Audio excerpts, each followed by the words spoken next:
ಕರ್ನಾಟಕದ ರೈತರಿಗೆ ಕೊಂಚ ರಿಲೀಫ್ ಸಿಕ್ಕಿದೆ. ಕೆಆರ್ಎಸ್ ಜಲಾಶಯಕ್ಕೆ ಭಾರೀ ಪ್ರಮಾಣದ ಒಳಹರಿವು. 20,000 ಕ್ಯೂಸೆಕ್ ದಾಟಿದ ನೀರಿನ ಒಳಹರಿವು. 95 ಅಡಿ ದಾಟಿದ ಡ್ಯಾಂನ ನೀರಿನ ಮಟ್ಟ. ನೀರಿನ ಒಳಹರಿವು 20,438 ಕ್ಯೂಸೆಕ್ ಏರಿಕೆ ಆಗಿದೆ. ಜಲಾಶಯದಿಂದ 1,768 ಕ್ಯೂಸೆಕ್ ನೀರು ಹೊರಹರಿವು. ಪ್ರಸ್ತುತ ನೀರಿನ ಸಂಗ್ರಹ ಎಷ್ಟಿದೆ ಅಂತ ಹೇಳಿದ್ರೆ 18.733 ಟಿಎಂಸಿ.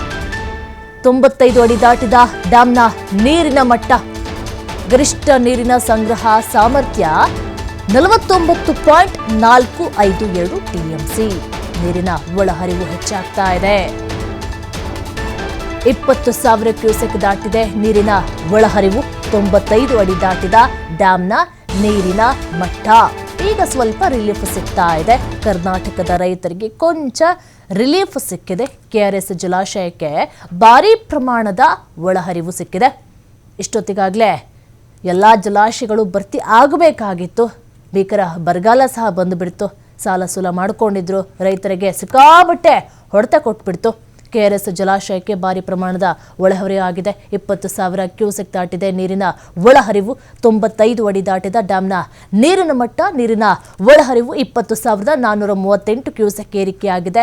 ಜಲಾಶಯದಿಂದ 1,768 ಕ್ಯೂಸೆಕ್ ನೀರು ಹೊರಹರಿವು.